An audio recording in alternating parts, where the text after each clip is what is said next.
All right, so today we're looking at the second lecture in the spring 1932 term of Jung's vision seminars. The lecture begins with the next part of the vision. Recall the visioner has boarded a ship which came to her from the ocean of the collective unconscious.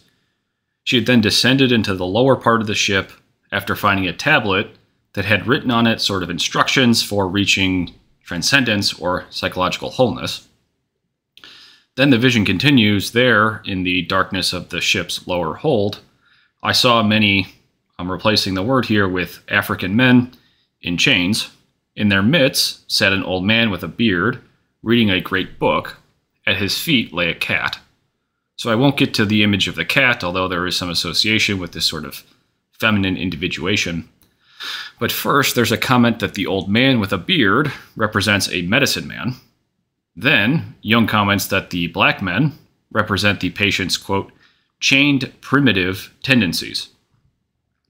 In my estimation, this is not really a worthwhile interpretation. Maybe it starts to get at it, but it's not, I don't think, dead on, given the fact that even if it were thought at the time that black men represent, quote, the primitive, the purpose of the symbol is, as we've discussed last time, to point the patient to that which is judged inferior.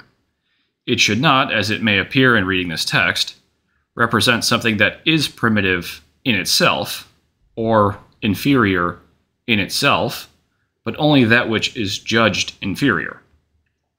So the notion of the primitive might even best be left for other contexts, so I think it's controversial to talk in primitive or evolved terms, and rather, for psychological purposes especially, we talk about the superior and the inferior as that which is judged better and worse. So we talk about the inferior function as that function, the psychological function of intuition perhaps, that's simply underutilized. And so I think that's the appropriate context for understanding these chained men. This is not least because, in my estimation, the purpose of analytical psychology as a therapeutic program is to establish or reestablish the value of the primitive and the inferior, right? The idea of psychology is a certain one-sidedness in the psychological functioning has caused a neurosis or some kind of other failure of adaptation. And the purpose is to reconnect with that which has been discarded in the psyche as a means of establishing a homeostasis or totality, a sense of peace and tranquility so that one can function. The primitive is not made modern through a reinterpretation. This is what I want to say. In contrast, the inferior can be shown valuable. These men chained represent the aspects of the patient that have been imprisoned because they have been deemed inferior. So then, returning to the old man, it's Jung's contention in the seminars that this image represents the patient's error. Her error in seeking out the meaning of reconciliation between light and dark from a person. So he says essentially, if only the patient could understand that the fur and the snake that we saw last time represent psychological wholeness, she wouldn't have to go to this wise old man to tell her what wholeness is. And I think this is an error. I don't think he's seeing this right, because he has this sort of bias against her, but I'll get to that.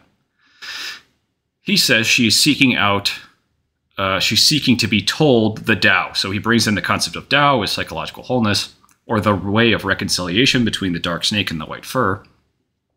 But I think from this mistake, which appears in the text as a surprising act of condescension on Jung's part, I think, the patient, Jung seems to be saying, cannot possibly have this image right? Something has gone wrong.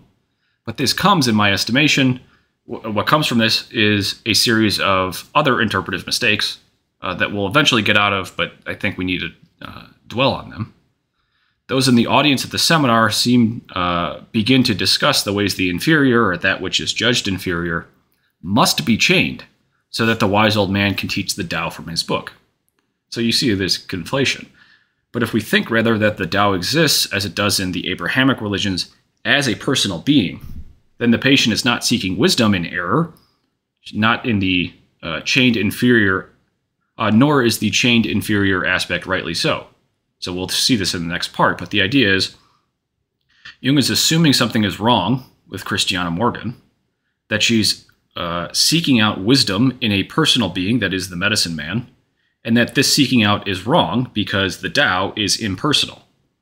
But this is Jung's own bias against, and we talked about this, I think, last time, his own bias against the personal nature of divinity. He's saying it's not personal, it's impersonal, and so Christiana Morgan is wrong, and this causes interpretive mistakes that I just tried to go through. Namely, so the implication is that there is a sense in which we need to chain the inferior, right? Jung is saying that the inferior here are properly chained, because they need to be properly chained in order to reach the Tao, because the Tao is impersonal. But if the Tao is a personal being, then we can say that Christiana Morgan isn't wrong, and that our moral intuition about the chained African men is right, namely that they're improperly chained. And so let me say more about this.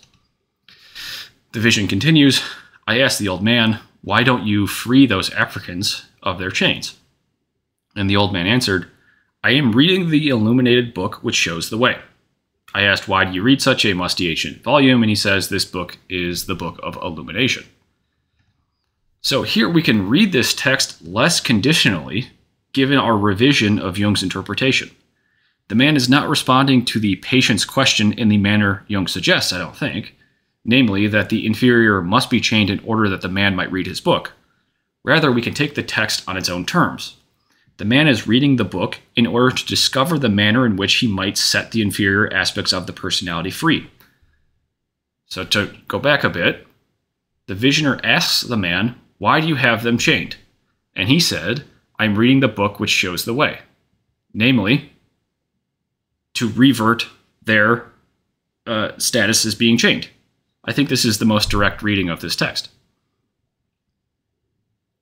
Okay, where was I? The man is reading the book in order to discover the manner in which he might set the inferior aspect of the personality free.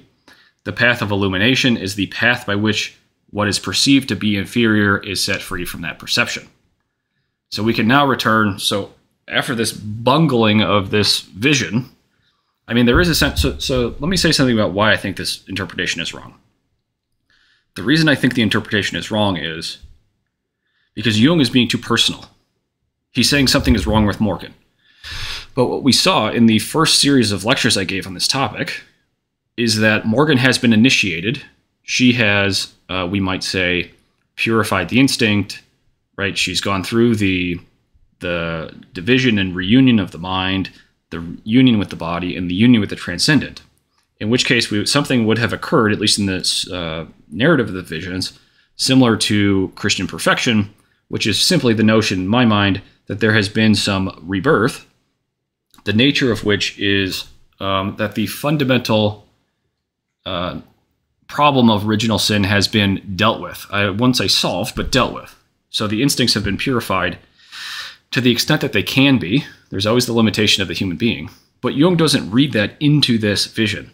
He's starting over. He seems to be just saying this is another instance of initiation, where I want to say because the instincts have been purified, because the inferior has been chained in the requisite manner, which has happened. We go back to the imagery of the native in the very first visions, where he grounds the dove under his foot. He kills the ram, he kills the dove. He's already done the instinctually bad thing.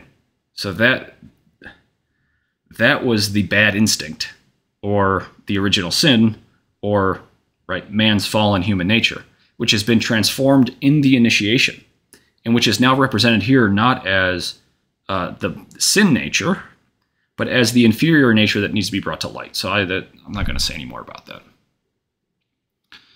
Okay, we can now return to the line of interpretation given in the text. So we're past that. Namely, that the reason for perceived inferiority relates to this inferiority vis-a-vis the social world. Okay, so the problem in the text becomes participation mystique. That's what Jung says. He says the primitive, the chained primitive, is the chaining of the participation mystique, which needs to occur in order to effectuate individuation. I'm suggesting that's already taken place, and so something else is going on here. But we both agree that the problem is participation mystique in the inferior function. Okay, so the problem in the text becomes participation mystique, which I've covered elsewhere, and for the sake of brevity, we can describe as interpersonal confusion, right? That's what participation mystique is. The confused state of projection and projective identification, the relocation or ownership of a quality which is or is not one's responsibility, respectively. So the problem of inferiority, or judging inferior, is the problem of participation mystique. Okay, so now we're back on the same page with Jung. The quintessentially Jungian solution, which he offers in the text, to this problem is to withdraw from social life and to seek out the object of projection in oneself, to withdraw the projection, to read one's own book, or to read the book that is oneself. We can tie this back to the whole series of visions in the first talk as well. The first part of Volume 1 considered repentance, right? This is what I was just talking about. That is, with the initiatory process of confronting and accepting the shadow and being shown the possibility of transcendence. As I suggested then, subsequent visions will be concerned with individuation, which is what's happening here. So the initiation is not individuation in itself. Individuation is bringing the inferior function into psychological life. Being shown the possibility, subsequent visions will be concerned with individuation. The process of living with the shadow. This is living with the shadow, not confronting it, not transforming it, but now living it as its highest. It's already been dealt with to the extent that it can be. Imperfection and life's torments, here we are seeing the first signs of the deepening of this process, shadow as inferiority and as participation mystique. So where the first series was concerned with differentiation, breaking participation mystique, these visions return to the problem of living with it, since it cannot be lived without. Okay, so the vision finally continues. I beheld a knife lying upon the ground. I picked it up and descended a long path down a mountainside. I arrived at a town at the foot of the mountain. I walked through until I came to a house, on the door of which was the sign of the cross written in blood. Okay, so we're going to pick this up next time, but just for purposes here, the dividing sword is associated with the first stage of initiation, the Unia Mentalis, or the Sword of Michael. There's a dividing before a reunion. But notice now that while the visioner picks up the knife, she doesn't use it. She's just holding it. She carries it with her as a precaution to be used in a time of crisis.